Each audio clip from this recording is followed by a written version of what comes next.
चला ओके.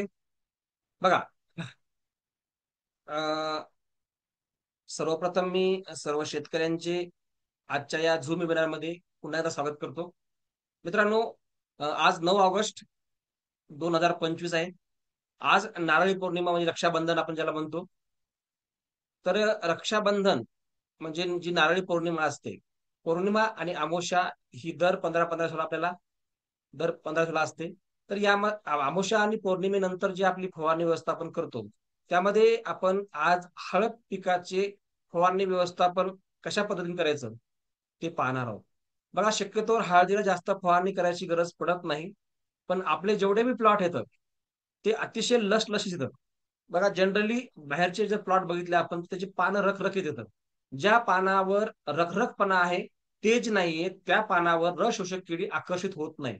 पण आपले जसं आता या फोटोमध्ये प्लॉट बघितलेला आहे, हा प्लॉट कसा आहे, एकदम आपला प्लॉट आहे हा, एकदम लसलशीत आहे, पानं एकदम मऊ आहे. अशा वेळेस तुम्हाला रस शोषक किडीचा प्रादुर्भाव होऊ शकतो. खास करून कंदमाशी, थ्रिप्स सुद्धा येऊ शकतो. काही प्रमाणात यामध्ये कोळी पण आहेत, जे की रस शोषून पांढरे डाग पाडतात. किंवा या प्लॉटमध्ये आपण जमीन एकदम भुसभुशीत ठेवलेली आहे. काही प्रमाणात आपण जीवामृत वापरतो, काही प्रमाणात आपण शेणखत वापरतो, जीवाणू वापरतो. त्यामुळे जमीन भुसभुशीत असल्यामुळं आणि आपण शेणखत काही लोकांनी कुजवलेलं आहे, काही लोकांनी कुजवलेलं नाहीये. त्यामुळे हुमणी अळीचा सुद्धा प्रादुर्भाव होऊ शकतो. त्या सगळ्या गोष्टीवर आपण आज प्रकाश टाकणार आहोत. बघा, सर्वप्रथम हळदीच्या 5 अवस्था आहेत. त्यातली पहिली अवस्था आहे 1 ते 55 दिवसाची, जी की बऱ्याच लोकांच्या हळदीची पहिली अवस्था संपलेली आहे. आणि पहिली अवस्था संपून आता आपण दुसऱ्या अवस्थेमध्ये जात आहोत, ती म्हणजे 55 ते 110 दिवसांची अवस्था. आणि ही अवस्था फुटव्यासाठी अतिशय महत्वाची आहे. जर या अवस्थेमध्ये जर आपल्या झाडाचं स्टोरेज हे जखमा भरून काढण्यामध्ये जात असेल, म्हणजे वेगवेगळ्या रोगाला प्रतिकार करण्यासाठी जात असेल, तर त्याला फुटवा कमी येतो. मग आपण म्हणतो की सर, आमच्या हळदीला फुटवा नाही, हिरवीगार आहे, पण एकटा नंदी बैलच आहे का नाही? अशा पद्धतीने आपण म्हणतो की हळदीला फुटवा व्यवस्थित नाही. मग हे फुटवा व्यवस्थित येण्यासाठी आपल्याला रोग नियंत्रण करणं गरजेचं आहे. जर रोग आला तर त्याचं जेवढं बी स्टोरेज आहे ते रोग बरा करण्यामध्ये किंवा पानाला बराबर ठीक करण्यामध्ये त्याचा स्टोरेज वापरला जातो. त्यामुळे फुटव्याकडे दुर्लक्ष होते आणि फुटवा कमी येतो. आता बघा, आज आपल्यासाठी काय आहे, की नारळी पौर्णिमेनंतरची फवारणी. बघा, यामध्ये सगळ्यात महत्वाचं आहे पौर्णिमा व अमावस्या. आता बघा, दर 15 दिवसाला पौर्णिमा आणि दर 15 दिवसाला अमावस्या आहे.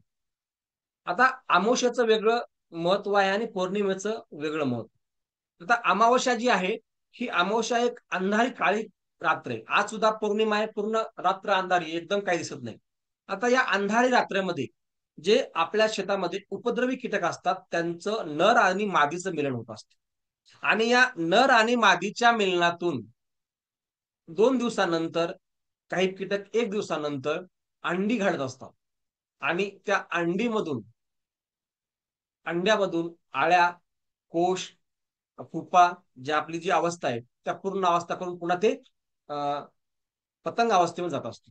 म्हणजे थोडक्यात सांगायचं म्हणजे पौर्णिमेनंतर आपल्या सोयाबीनवर सुद्धा आळ्या येतात, वेगवेगळ्या पिकावर सुद्धा आळ्या येतात. त्याचं कारण काय, की अमावस्येच्या रात्री ह्या सर्व कीटकांचं मिलन होते आणि नर मादीच्या मिलनातून नवीन उत्पत्ती तयार होते. म्हणून अमावस्या झाली की दुसऱ्या दिवशी आपण फवारणी करू. त्याच पद्धतीनं पौर्णिमा ही सुद्धा खूप काळी रात्र असते. या पौर्णिमेला सुद्धा नर आणि मादीचं मिलन होऊन दुसऱ्या दिवशी किंवा त्याच्या म्हणजे जाती परत वेगवेगळा वेळ असतो. कोणती दुसऱ्या दिवशी अंडे घालते, कोणती तिसऱ्या दिवशी अंडे घालते, कोणती चौथ्या दिवशी अंडे घालते, पण ती अंडी घालते 100%. तर ही अंडी घालण्याचं कार्य पौर्णिमा आणि अमावस्याला होत असल्यामुळं आपण अमावस्या आणि पौर्णिमेनंतर प्रत्येक पिकामध्ये फवारणी व्यवस्थापन करत असतो. तसंच आपण आज आपल्या हळद पिकामध्ये, कारण बघा ऑलरेडी मागच्या 8 दिवसाची उघाड होती, आता 3 दिवसाची झड लागलेली आहे. पहिले 8-10 दिवस झड होती. अशा अवस्थेमध्ये वातावरणाचा समतोल बिघडल्यामुळे आपल्या हळदीला करपारोग, कंदकूज, मूळकूज यासारखे आजार होण्याची शक्यता असते. आणि अशा अवस्थेमध्ये आपण जर रासायनिक कीटकनाशक, बुरशीनाशक जर फवारलं किंवा वेगवेगळे हार्मोन्स फवारले, तर आपला प्लॉट मध्ये जाण्याची शक्यता असते. त्यासाठी आपल्याला जैविक फवारणीच करणं गरजेचं आहे. जो काळ सेन्सिटिव्ह आहे, जसा आयसीयू मध्ये एखादा पेशंट आहे, त्या पेशंटला आपण डायरेक्ट काहीतरी उड्या मार किंवा व्यायाम करा असं म्हणतो का? किंवा मग बदाम काजू 1-1 किलो खा म्हणतो का? नाही. वरणावरचं पाणी, भातावरचं पाणी देऊन आपण त्याची पहिले त्याला पूर्व अवस्थेमध्ये आणतो आणि नंतर त्याला आपण पाहिजे तो डोस देऊ शकतो. तसं पिकात सुद्धा असतं. या ट्रेस मधून बाहेर काढण्यासाठी आपल्याला पौर्णिमा आणि अमावस्या ह्या दोन आपल्याला पौर्णिमा आणि अमावस्याला आपल्याला फवारणी व्यवस्थापन करायचं. तर पौर्णिमा आणि अमावस्यामध्ये काय फरक आहे बघा. कोणता बघा, जर तुमची सध्या पौर्णिमेनंतरची जर फवारणी असेल तर पौर्णिमेला चंद्रबळ जास्त असतं. त्यामुळं आपण टाकलेली अन्न ही 100% झाडं उचलतात. आणि त्याचबरोबर आपण जे कीटकनाशक टाकलं ते सुद्धा त्या त्याच्यासोबत फास्ट उचललं जातं. म्हणजे पौर्णिमेनंतर जर तुम्हाला एखादा प्लॉट डेव्हलप चांगला करायचा असेल, टॉनिक टाकायचं असेल, तर तुम्ही पौर्णिमेनंतर टॉनिकचा वापर जास्त करा. तेच जर तुम्ही अमावस्याला जर हे करायचं तर सूर्यबळ जास्त असते. अशा वेळी कीटकनाशकाचं जे पॉवर आहे, कीटकनाशक जे आहे ते चांगल्या पद्धतीनं आपल्या पिकाला लागू होत असतात. त्यामुळं आपल्याला कोणतं फवारायचं तर त्यानुसार पौर्णिमेला कोणतं फवारायचं आणि अमावस्याला कोणतं फवारायचं हे डिपेंड असते. आता शक्यतो काय करा, आपण काय करतो, एका फवारणीमध्ये अळीनाशक घेतो, कीटकनाशक घेतो आणि टॉनिक पण घेतो. पण आपल्याला पाहिजे असेल की एखाद्या प्रोडक्टचा रिझल्ट चांगला पाहिजे असेल तर पौर्णिमेनंतर तो आपण जर टाकला, एखादं अन्न टाकलं, हे 1919 असेल किंवा 12-100 असेल किंवा एखादं टॉनिक असेल, तर चंद्रबळामध्ये म्हणजे पौर्णिमेच्या दुसऱ्या दिवशी एकदम चांगला रिझल्ट येतो. आता उद्याची फवारणी तुम्हाला का करा म्हणतो मी, कारण उद्याची फवारणी जर आपण केली तर जे आपलं अन्नद्रव्य आपण देणार आहे ते अन्नद्रव्य फास्ट उचललं जाणार आहे. किडीचा बंदोबस्त दोन्ही वेळेला होतो, पण जास्त बंदोबस्त हा पौर्णिमेनंतर खूप चांगला बंदोबस्त होतो. तसा अमावस्येनंतर सुद्धा होतो, पण कमी प्रमाणात कीटकाचा होतो, कारण ओढल्या जात नाही. चल, यानंतर दुसरं आहे फवारणी का. पहिला आहे करपा, दुसरा आहे कंदसड, आणि तिसरा आहे टिक्का, आणि चौथा आहे कंदकुज. बघा, जनरली 4-5च प्रॉब्लेम आपल्या हळद पिकामध्ये असतात.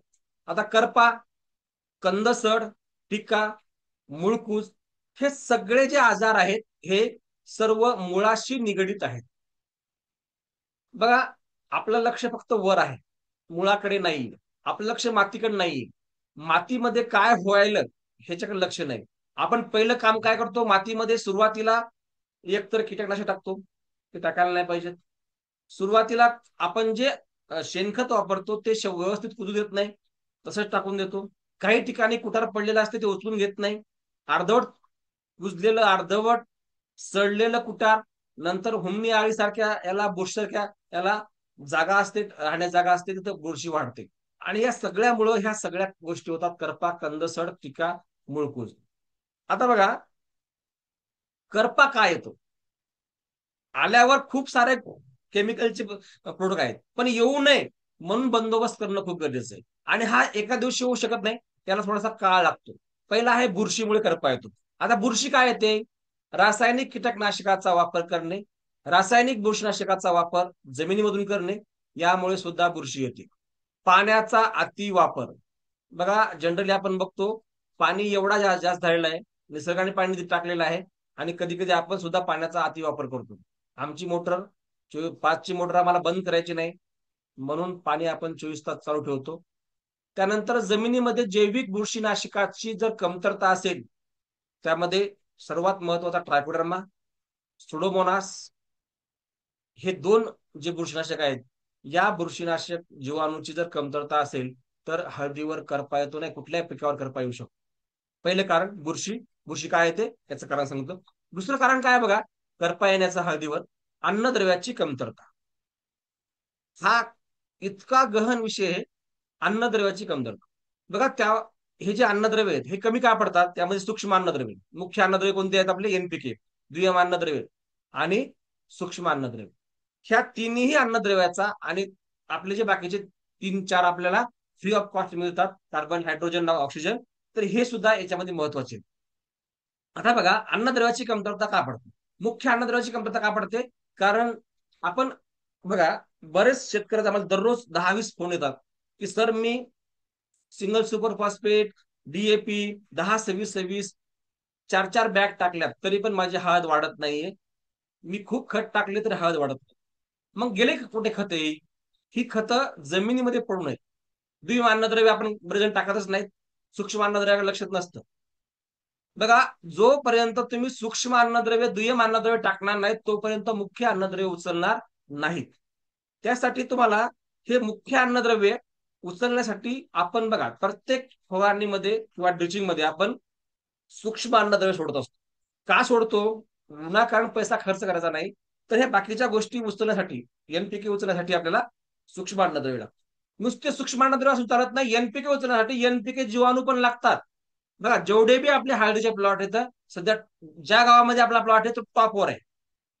कुठल्याही गावात सुद्धा, कुठल्याही गावात घ्या, आज तिथं जवळपास 100-50 लोक आहेत ज्यांनी आपली किट घेतलेली आहे आणि आपल्या पद्धतीने नियोजन करत आहेत. त्यांचे त्या गावामधले टॉपरचे ते शेतकरी सध्या. ज्यांनी व्यवस्थित नाही केलं, औषध प्रोडक्ट घेऊन सुद्धा रिझल्ट येत नाही. 10% कुठंतरी तुम्हाला आपल्या जमिनीसोबत किंवा जमिनीच्या याच्यावर प्रॉब्लेम येऊ शकतो, पण 90% प्रॉब्लेम येतच नाही. का? कारण आपण ह्या सगळ्या गोष्टी अगोदरच बंदोबस्त केलेला आहे. आपल्याला हुमणी लागू नये म्हणून आपण हुमणी किलर दिलेलं आहे. आपल्या याला बुरशी लागू नये म्हणून आपण ट्रायकोड्रामाची 2दा आपली आळवणी झालेली आहे. त्याचबरोबर नीम ऑइल अंडीनाशक असल्यामुळे आपण हे सगळं टाकलेलं आहे. रोग येण्याच्या अगोदर आपलं पूर्ण नियोजन असल्यामुळं आपल्या प्लॉटवर 99% रोग येत नाही. 1% आपण काय भ्रमदेव नाहीये. बरोबर आहे. पण 1% मान्य करावं लागेल. कुठंतरी कमी जास्त झालं तरच येऊ शकते, अन्यथा येणारच नाही. त्यानंतर तिसरं कारण काय बघा, हळदीवर करपा येण्याचं तिसरं कारण कंदकुज. आता कंदकुज काय येतो? हा कंद कुजतो कशामुळे? सर्वात पहिले कारण आहे हुमणी आळी. आता या हुमणी आळीमुळे कसा कंद कुजतो बघा. हुमणी आळी काय करते? पहिले हुमणी आळीला खाण्यासाठी काय लागत होतं? पाला-पाचोळा, काडी कचरा हे खात होत. पण सध्या आता आपण सगळं शेतामध्ये सगळं जाळून टाकतो. त्यामुळं काडी कचरा नाहीये. आपण शेणखत टाकत नाहीये. ज्यावर ती अन्नद्रव्य उपजीविका करत होती, ती आपण टाकत नाहीये. मग तिला काय खावायला आहे? सध्या फक्त पांढऱ्या मुळ्या. आणि पांढऱ्या मुळ्या खात असताना ती पांढरी मुळी खात, खात, खात सगळं त्या बुडापर्यंत जाते, म्हणजे कंदाला ती जखम करते. आणि त्यामध्ये कंदाला जखम झाली की त्यामध्ये कंदाला बुरशी लागते आणि बुरशी लागल्यानंतर कंद सडतो. जेव्हा तो कंद सडतो त्यामध्ये अंडे तयार होतात आणि ते अंडी म्हणजे लांब लांब, तुमच्याकडे वालू म्हणतो पण लांब, त्याला केसासारखी पांढरी आळी तुम्हाला दिसायला लागते. आणि मग पोंगा उपसून येतो. आपण म्हणतो आमच्या हळदीला सड लागली किंवा करपा लागला. बघा, सगळ्याचं मुख्य कारण हुमणी आहे. हुमणीनंतर जास्त पाणी दिलं गेलं, हुमणी आहे पण तिनं करंटला गेलं, पण पाणी कमी दिलं गेलं तर बुरशी लागत नाही, ते तिथपर्यंत थांबते. पण पाणी जास्त दिलं गेलं किंवा पाणी वरून पडलं तर त्या ठिकाणी कंदसड लागू शकते. तुम्ही काही टाका, कुठलेही टाका. त्यानंतर कंदमाशी. आता इथून पुढं ऑगस्ट सप्टेंबर या 2 महिन्यामध्ये कंदमाशीचा प्रादुर्भाव सगळ्यात जास्त असतो. त्यामुळे आपल्याला उद्याची फवारणी करायची आहे. आणि कंदाला जखम झाली म्हणजे कशामुळे कंदाला जखम होते? हुमणी टोकरल्यामुळे त्यावेळेस सुद्धा होत. म्हणून हे करपा येतो. आता रोग आणि कीड नियंत्रण म्हणजे करपा, हुमणी आळी आणि कंदकुज ह्या गोष्टी आपण बघितल्या. तर या सगळ्यांचं आपल्याला नियोजन करायचंय. करप्याचं नियोजन करायचंय, हुमण्याचं नियोजन करायचं आणि कंद सडू नये म्हणून सुद्धा आपल्याला नियोजन करायचं आहे. आता बघा, त्यामध्ये पहिलं आहे हुमणी आळी नियंत्रण. आणि यासाठी आपल्याला हुमणी किलर वापरायचं. आता हुमणी किलर किती वापरायचं? 1 लिटर.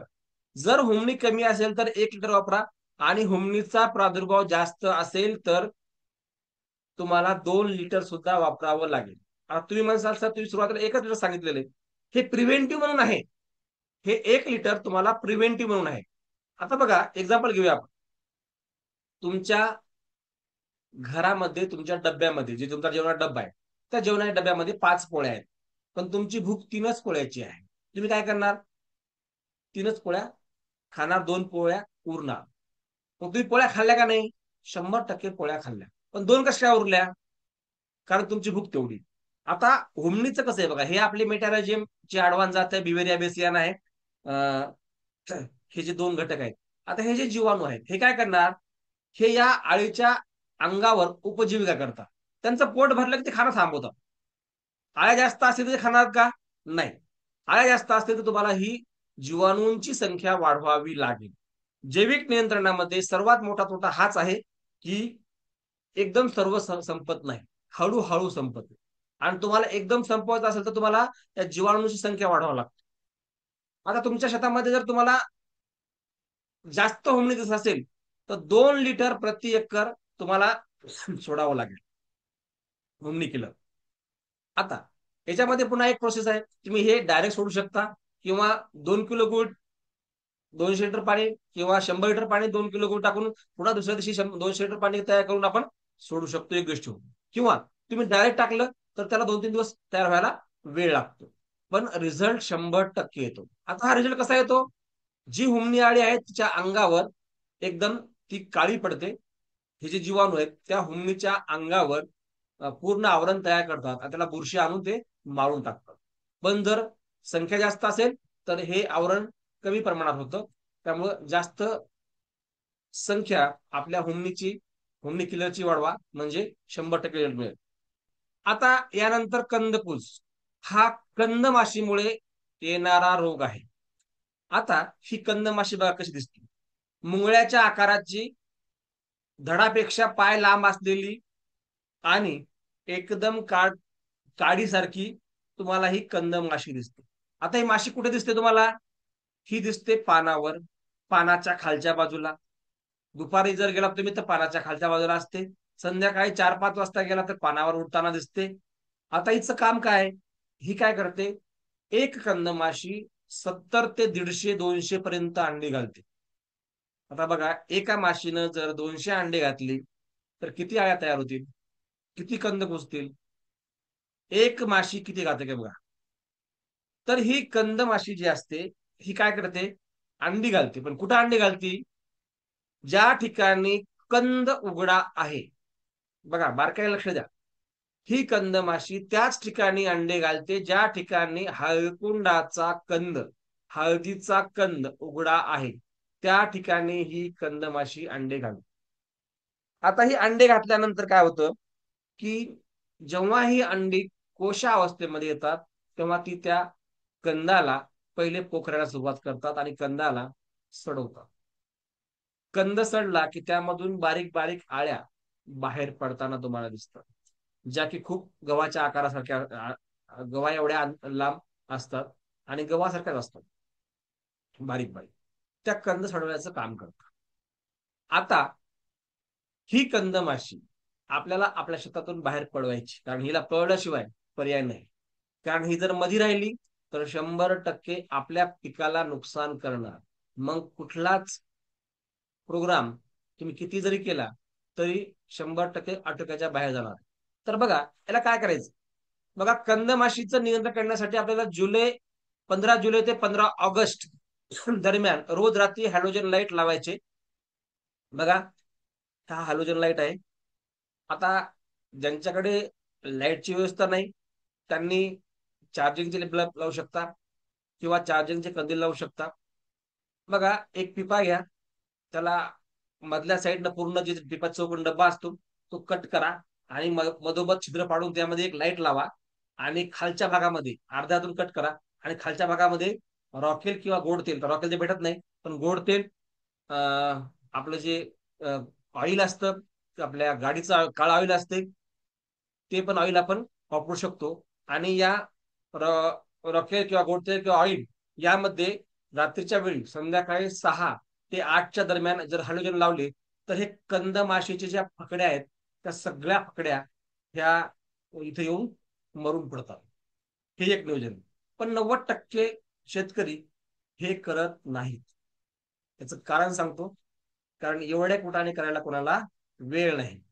मला आतापर्यंतचा अनुभव आहे, मी जेवढ्यांना सांगितलं त्यापैकी फक्त 1-2 शेतकरीच करतात. पण हे करायला पाहिजे. यामुळे सुद्धा 50% कंद माशी नियंत्रण होते. आता लोकांना काय पाहिजे ते आम्ही देतो, रेडी फूड आहे का नाही. हे नाही करत ना, चला पुढचं आपलं रेडी आहे. चला, करपा आणि कंद माशीसाठी फवारणी व्यवस्थापन. करपा व कंद माशीसाठी आपल्याला एक फवारणी करायची आणि ही फवारणी कधी करायची? पौर्णिमेच्या दुसऱ्या दिवशी आणि नंतर अमावस्येच्या दुसऱ्या दिवशी. म्हणजे तुम्हाला 2 फवारण्या या 15-15 दिवसाच्या अंतराने आपल्याला करायच्या आहेत. त्यामध्ये पहिलं घ्यायचं बघा, सगळ्यात महत्वाचं, कारण आपण पौर्णिमेनंतर हे करणार आहोत त्यामुळे पहिलं घ्यायचंय की संजीवनी. बघा, जेवढे बी आपले कन्सल्टन्सी वाले जेवढे बी शेतकरी आहेत त्यांच्याकडे मी 5 लिटरची कॅन दिलेली सुरुवातीला, ज्यांच्याकडे दिली त्यांच्याकडे. आणि ज्यांनी नवीन किट घेतलेली आहे त्यांच्याकडे हे 1 लिटरची कॅन आहे. आता ही संजीवनी काय करते बघा, ते आपण पाहू. दुसरं घ्यायचंय ॲग्री 82 संजीवनी जी आहे ती एका एकरला 1 लिटर गेली पाहिजेत. 100 ml त्याचं प्रमाण आहे. त्यानंतर नीम ऑइल आपलं 50 ml घ्यायचंय, कारण डोस हाय घ्यावा लागेल.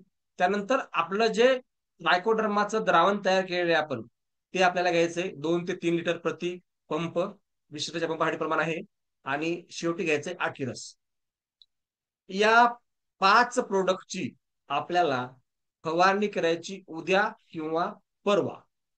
उद्या किंवा परवा म्हणजे अमावस्येच्या दुसऱ्या दिवशी किंवा सॉरी, आपल्या उद्या पौर्णिमेच्या दुसऱ्या दिवशी किंवा पौर्णिमेच्या तिसऱ्या दिवशी आपल्याला याची फवारणी करायची आहे. का करायची? कारण आजची जी रात्र आहे ती पौर्णिमेची रात्र आहे. या पौर्णिमेच्या रात्रीमध्ये नर आणि मादीचं मिलन होऊन उद्याच्याला परवाच्याला अंडी घातल्या जातात. आणि ती अंडी मारण्यासाठी आपल्याकडे उत्तम अंडीनाशक, उत्तम कीटकनाशक, उत्तम बुरशीनाशक हे सगळे घटक आपण यामध्ये घेतलेले. ही जैविक फवारणी आहे, त्यामुळे आपल्या कुठल्याच शरीराला, पिकाला कुठली इजा होणार नाही. आता हेच प्रोडक्ट का मार्केटमध्ये हजारो प्रोडक्ट आहेत, मग हेच का घ्यायचे? बरोबर आहे, कंकासरचे आहेत म्हणून नाही, कारण हे कोणा एका कंपनीचे नाहीत. हे वेस्टीजचं आहे, हे समृद्धीचं आहे, हे ट्रायकोटेड वेगळ्याचं आहे, संजीवनी वेगळ्याचं आहे. हे बघा, याचं आपण कॉम्बिनेशन का केलेलं आहे? हे चांगले आहेत म्हणून. उद्या आपल्याला वाटलं याच्यापेक्षा चांगलं काय असेल तर आपण ते देऊ. बरोबर आहे. बघा, हळदीमधील शाखीय वाढ खूप महत्वाची. हेच प्रोडक्ट का घेतले याचं उत्तर इथं आहे. बघा, हळदीमध्ये शाखीय वाढ. बरेच जण म्हणतात सर आमच्या हळदीला फुटवा नाहीये, आमच्या हळदीला पानाची कलर नाहीये, क्वालिटी नाहीये, पिवळी पडत आहे हळद, है का नाही? हळद पिवळी का पडत आहे? कारण सध्या वातावरण बदल झालेला आहे, मुळ्या ट्रेसमध्ये गेलेल्या आहेत, पीक ट्रेसमध्ये गेलेलं आहे. बऱ्याच ठिकाणी पाण्याचा वापसा कंडिशन असल्यामुळं अन्नद्रव्य मिळत नाही, त्यामुळे ट्रेसमध्ये गेलेलं. मग आपल्याला रेडी फूड काहीतरी वरून द्यायला पाहिजे. त्यासाठी आपल्याला हे रेडी फूड कुठे मिळणार आहे? सूर्यापासून मिळणार आहे. बरोबर आहे. बघा, हळद हे C4 गटामधलं असल्यामुळे जास्तीत जास्त अन्नद्रव्य सूर्यापासून मिळत असते, आणि ते म्हणजे क्लोरोफिलच्या माध्यमातून. आणि या क्लोरोफिलला वाढवण्यासाठी लागतो सिलिकॉन, आणि सिलिकॉन बेस्ड असलेलं हे ॲग्री 82 आहे. त्यामध्ये सिलिकॉनचं प्रमाण 17 ते 21% आहे. आणि हे सिलिकॉन बेस असलेला प्रोडक्ट आपल्याला as a activator, spreader, mixer, sticker ह्या सगळ्या गोष्टीचा रोल आपण बजावत असतो. त्यामुळे याला आपण आपल्या फवारणीमध्ये घेतलेला आहे.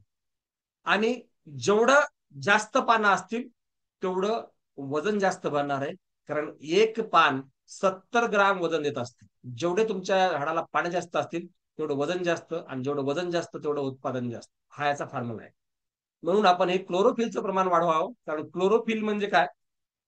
सूर्यप्रकाशापासून प्रकाश संश्लेषण क्रियेच्या माध्यमातून जो अन्नद्रव्य झाडं उचलतात, त्या क्रियेला फास्ट करण्यासाठी क्लोरोफिल लागतं, म्हणजे कलर लागतो, पानाला हिरवे गडद कलर लागतो. आणि सिलिकॉनमुळं पानाचा कलर हा गडद हिरवा होतो.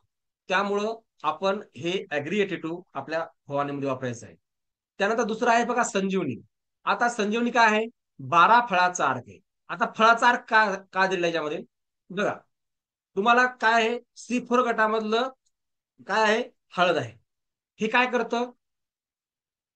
सूर्यप्रकाशापासून अन्न घेतं आणि कुठे देतं? मुळांना देतं. आणि मुळापासलं अन्न पुन्हा डबल वापस पानापर्यंत येतं. आणि या प्रक्रियेमध्ये सर्वात महत्वाचा रोल असतो तो म्हणजे पोटॅशचा. आणि जेवढेही फळं असतात त्या फळामध्ये असतो सर्वात जास्त पोटॅश. जेव्हा आपण संजीवनी फवारतो तेव्हा त्या झाडाच्या नसामध्ये पोटॅश उतरतो. आणि हा पोटॅश, रेडी पोटॅश जेव्हा त्या फळामध्ये उतरतो, त्या झाडामध्ये उतरतो, तेव्हा जे पोटॅशचं कार्य काय आहे? वहन करणे. म्हणजे प्रकाश संश्लेषण क्रियेमार्फत जे अन्न तयार केलं ते मुळापर्यंत पोहोचवणे, आणि मुळाने तयार केलेलं अन्न सध्या कुठपर्यंत पोहोचवणे? आपल्या पानांपर्यंत, फुलांपर्यंत, किंवा वेगवेगळ्या झाडाच्या पार्टपर्यंत पोहोचवण्याचं काम केलं. आता या ठिकाणी खालून पोटॅश उचलला जातो का? नाही, कारण आपलं एक तर टेम्परेचर डाऊन आहे. 28 पेक्षा कमी जर टेम्परेचर असेल तर पोटॅश विरघळणारे, नत्र विरघळणारे, स्फुरद विरघळणारे जीवाणू काम करत नाही. मग हे जीवाणू काम करत नाही म्हणजे पोटॅश खालून मिळतो का? नाही. वापसा कंडिशन नाहीये, टेम्परेचर डाऊन आहे, अशा अवस्थेमध्ये झाडं किंवा जमीन अन्न उचलू शकत नाही. अशा वेळेस जर तुम्ही वरच्या बाजूनं पोटॅश दिला तर सूर्यप्रकाशावर होणारं अन्न मुळापर्यंत पोहोचेल आणि पानाला ग्रीनरी राहील. हा पहिला फायदा आहे. दुसरा फायदा असा आहे, याच्यामध्ये दशपर्णी अर्क आहे.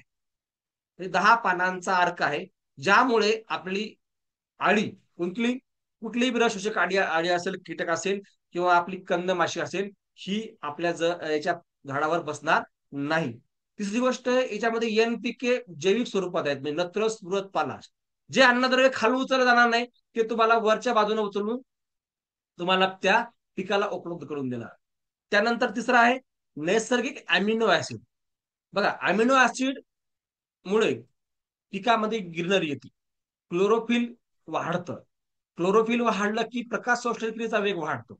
अमिनो ऍसिड हे सेल डिव्हिजन करतं, त्यामुळं फुटवे येण्यासाठी सुद्धा आपलं संजीवनी काम करतं. ज्या शेतकऱ्यांच्या हळदीला फुटवे नाहीयेत, त्यांना जर आपण 5 लिटर एकरी संजीवनी दिली, तर आज संजीवनी दिली तेव्हापासून कंप्लेट 20-22 दिवशी त्या झाडाला 3 ते 4 फुटवे येतील. प्रत्येक झाडाला 3 ते 4 फुटवे येतील. हा आमचा वैयक्तिक अनुभव. बघा, माझ्या प्लॉटला मी संजीवनी पहिल्या दिवशी 5 लिटर दिली होती. डबल दोनदा 5-5 लिटर दिली. ती 5-5 म्हणजे 10 लिटर गेली आतापर्यंत. मग 10 लिटर जर तुमची 2 महिन्यामध्ये 10 लिटर जाते, तर त्याला 100% त्या प्लॉटला येणार म्हणजे येणारच. बघा, मी माझ्या प्लॉटवर अतिशय बारकाईनं लक्ष देऊन काही प्रयोग करत आहे. जे प्रयोग पुढच्या वर्षी आपल्याला हे जेवढे बी शेतकरी आहेत, त्या सगळ्या शेतकरी आपण सांगणार आहेत. भलेही आपल्याला थोडासा खर्च जास्त येईल, पण उत्पादन येईल 40च्या वरच. म्हणजे आपल्याकडे आलेला प्लॉट सध्या 30 वरच राहिला, 35 वर राहिला. पण पुढच्या वर्षी एक माझं एक जेवढा बी अभ्यास आहे, तेवढा सांगतो की पुढच्या वर्षी जो बी शेतकरी आपल्यासोबत राहील, त्याचा प्लॉट हा 40+ राहील. मग ती कशी अवस्था असते, किती हुमणी येऊ द्या, काही येऊ द्या, त्या सगळ्या गोष्टीचा बंदोबस्त आपण सुरुवातीपासून करणार आहोत. मे पासून पुढच्या वर्षी आपण नियोजन करणार आहोत की 100% आपला प्लॉट 40+, 40च्या आत आला म्हणजे आपल्याकडे फेल. मग तो तिथं एक तर शेतकरी चुकेल किंवा आपण चुकेल, हे का नाही. त्यामुळं 100% प्लॉट 40च्या वर नेण्यासाठी आपण हे सगळ्या गोष्टी केलेल्या आहेत. आणखीन काही जे करक्युमिन वाढण्यासाठी, म्हणजे आता आपल्याला एक्सपोर्ट करायचे आहेत आपल्या ज्या हळदी आहेत, जेव्हा आपण 40 क्विंटल मिळू आणि जेव्हा एक्सपोर्ट करू, तेव्हा खरे पैसे आपण कमवू. अजून आपण पैसे कमवत नाहीये आपण. मी त्या दिवशी तुम्हाला ग्रुपवर मेसेज टाकला होता की आपण एक्सपोर्ट सोबत चर्चा सुरू आहे, आणि त्यांचं काय म्हणणं आहे की जर हळदीचं कर्क्युमिन वाढलं तरच तुमची हळद एक्सपोर्ट केल्यानंतर चांगला भाव देईल. मग हे कर्क्युमिन 4-5च्या वर जाण्यासाठी तुम्हाला काय करता येईल, त्यावर सुद्धा मी 2 प्रोडक्ट शोधलेत. आणि ते प्रोडक्ट पुण्याच्या एका कंपनीकडे आहेत, आणि ती कंपनी बाहेरून एक्सपोर्ट करते त्या मॉलिक्युलला कर्क्युमिन वाढण्यासाठी. तर ते सुद्धा मिळवण्याचा प्रयत्न करत आहोत, जेणेकरून आपल्या पूर्ण प्लॉटवर कर्क्युमिन वाढेल. आणि बऱ्याच प्लॉटवर आपण ते प्रोडक्ट यावर्षी देणार आहोत, आणि त्याचे डेमो पण घेणार आहोत की बाबा खरंच कर्क्युमिन वाढलं का. काही ठिकाणी आपण ते कर्क्युमिन काही म्हणजे एका प्लॉटमध्ये 2 एकर आहेत, एका प्लॉटला द्यायचं का एका प्लॉट द्यायचं नाही, याच्या कर्क्युमिन काय आहे, याचं कर्क्युमिन काय आहे, हे आपण सगळ्या गोष्टी करणार. बघा, तुम्ही माझ्यासोबत जुटला म्हणजे तुमचं येणारं भविष्य जे आहे ते उज्ज्वल आहे. आज बरे तुम्हाला असं वाटत की बाबा असं व्हायला तसं व्हायला, सर फोन उचलत नाहीत किंवा सर हे येत नाहीत, प्लॉटवर येत नाहीत, व्हिजिट देत नाहीत. पण 700 एकर सांभाळणं एका व्यक्तीला शक्य नाही. पण नुसतं 700 एकर नाही, तर बाकीचे 1,10,000 सबस्क्रायबर सांभाळणं हे सुद्धा खूप अवघड आहे. त्यामुळे थोडस समजून घ्या. चल, त्यानंतर एन्झाईम, वेगवेगळे एन्झाईम यामध्ये आहेत, जे की एन्झाईम ऍक्टिव्हिटी वाढवतात आणि त्यामुळं झाडाला चालना मिळते, फुटव्यांची संख्या वाढण्यासाठी चालना मिळते, ब्रॅच फोडण्यासाठी, सेल डिव्हिजन करण्यासाठी हे सगळे एन्झाईम काम करत असतात. त्यामुळे हे एन्झाईम यामध्ये आहेत. हे नावच संजीवनी आहे. आणि सगळ्यात महत्वाचं सेंद्रिय कर्ब यामध्ये काही प्रमाणात आहे, मी म्हणत नाही जास्त प्रमाणात आहे, पण काही प्रमाणात ऑर्गॅनिक कार्बन सुद्धा यामध्ये आपण टाकलेला आहे, जो की रेडी फूड आहे. कशाचं? आपल्या जीवाणूचं. कारण जेव्हा आपण हे जमिनीत टाकतो, तेव्हा जमिनीमध्ये आपण टाकलेल्या जीवाणूला कार्बन लागतो, आणि तो कार्बन आपण यामध्ये टाकलेला आहे. कारण आपण हे कॉम्बिनेशन जे केलेलं आहे, यामध्ये जे कॉम्बिनेशन केले, हे प्रत्येक गोष्टीचं कॉम्बिनेशन केलंय. फक्त याचा वास घाण येतो, तेवढी शक्तीचा ड्रॉबॅक आहे. चला, नेक्स्ट आहे आपला प्रोडक्ट आपण वापरला निमदन. आता बघा, हे उत्तम अंडीनाशक आहे, हा उत्तम बुरशीनाशक आहे, उत्तम कीटकनाशक आहे, आणि सगळ्यात महत्वाचं नैसर्गिक कीड नियंत्रण करण्यासाठी रामबाण आहे. बघा, मी काल एक कसबे डिग्रजचा एक व्हिडिओ पाहू, हळद संशोधन केंद्र जे आहे, त्यांनी सांगितलं की तुम्ही जर रस शोषक किडीसाठी, म्हणजे कुठलीही रस शोषक किडी असो, याच्यासाठी जर तुम्ही नीम आर्क वापरला, म्हणजे नीम ऑइल ज्याच्यामध्ये अझरॅक्टिन हा घटक आहे, हा जर तुम्ही वापरला तर कुठलीच रस शोषक किडी त्या पानावर बसत नाही. त्यांनी जेव्हा एका एकरमध्ये 62 क्विंटल उत्पादन काढलं, तेव्हा त्यांनी सांगितलं की आम्ही सर्वात जास्त नीम ऑइलचा स्प्रे घेतला. आणि तो कधी घेतला? त्यांनी सांगितलं की आम्ही दर 15 दिवसाला नीम ऑइलचा स्प्रे घेतलेला आहे. म्हणजे त्यांनी लिंबोळी आर्क कुठून केला असेल किंवा कसंही केला असेल ते आपल्याला माहित नाही, पण नीम ऑइलचा स्प्रे त्यांनी घेतलेला आहे. आणि त्याचबरोबर त्यांनी जमिनीमधून सुद्धा, ज्या जमिनीमध्ये काही कीड असतात त्यांना येऊ नये म्हणून करंजी पेंट, नीम पेंट, वेगवेगळ्या पेंडीचा पण वापर केलेला आहे. आता आपण काय केलेलं आहे, दर महिन्याला आपण निमधन अर्धा लिटर किंवा 250 ml आपण ड्रीप मधून सोडतो. आणि दर फवारणीमध्ये आपण जर नीम ऑइलचा वापर दर 15 दिवसाला केला, नीम ऑइल आणि संजीवनी, तर आपला प्लॉट 100% आपल्याला फक्त 2च महिने करायचं काम आहे. कारण हे जर 2 महिने आपण सांभाळले, तर हे 2 महिने जर सांभाळले तर आपला प्लॉट ओके निघून जाणार आहे. हा पूर्ण ऑगस्ट महिना आणि सप्टेंबर महिना, हे 2 महिने जर आपण आपल्या हळदीला करपा येऊ दिला नाही तर आपण जिंकलो. आणि 2 महिन्यामध्ये तुमच्या 4 फवारण्या होतील जास्तीत जास्त. चला, त्यानंतर आहे हा निमधन. त्यानंतर आहे बघा जैविक कीटकनाशक अकिरस.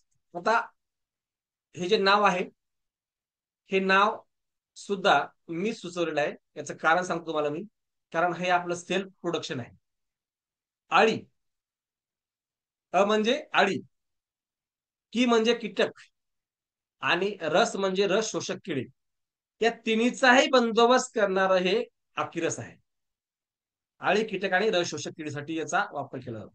आता बघा याच्यामध्ये काय आहे, विव्हेरिया बेसियाना, त्याचबरोबर याच्यामध्ये आहे व्हर्टिसिलम, आणि तिसरं आहे मेटाराजियमची ऍडव्हान्स जात, जे आपल्या हुमनी क्लिअर मध्ये सुद्धा आहे. बरोबर आहे. आता हा प्रोडक्ट तुम्हाला फवारणीत वापरल्याने काय होणार आहे, सगळ्यात महत्वाचं म्हणजे हा प्रोडक्ट वापरल्यावर कुठल्याच प्रकारची आळी तुमच्या प्लॉटवर जिवंत राहणार नाही. दुसरी गोष्ट, कीटकाच्या अंगावर जर हा पडला तर कीटकाच्या अंगाला बुरशी चढून कीटक मरून जातो. आणि रस शोषक किडीला सुद्धा याचा 100% वचक आहे. 100% रस शोषक किडीच्या बसत नाही, त्याच्या वासानच ती पळून जात. उत्तम अंडीनाशक, उत्तम बुरशीनाशक, उत्तम कीटकनाशक, नैसर्गिक कीड नियंत्रण करण्यासाठी आपण हा अकिरस प्रोडक्ट वापरतो. त्यानंतर बघा ट्रायकोडर्मा. पहिले काम आहे ट्रायकोडर्माचं काय, पीएच बॅलन्स करणे. आता बुरशीनाशक म्हणून काम करतो, नैसर्गिक कीड नियंत्रण करतो. आता हा ट्रायकोडर्मा कुठे मिळणार आहे? बघा, ज्यांनी आपले प्रोडक्ट घेतले नाहीत त्यांच्याकडे हा ट्रायकोडर्मा नाहीये. तुमच्याकडे जो उपलब्ध असेल तो तुम्ही आता लगेच वापरू शकता. पण पुढच्या फवारणीमध्ये, म्हणजे पौर्णिमे नंतरची जी अमावस्याची जी फवारणी आहे, त्या अमावस्याच्या पौर्णिमेला तुमच्याकडे हा ट्रायकोडर्मा असणं गरजेचं आहे.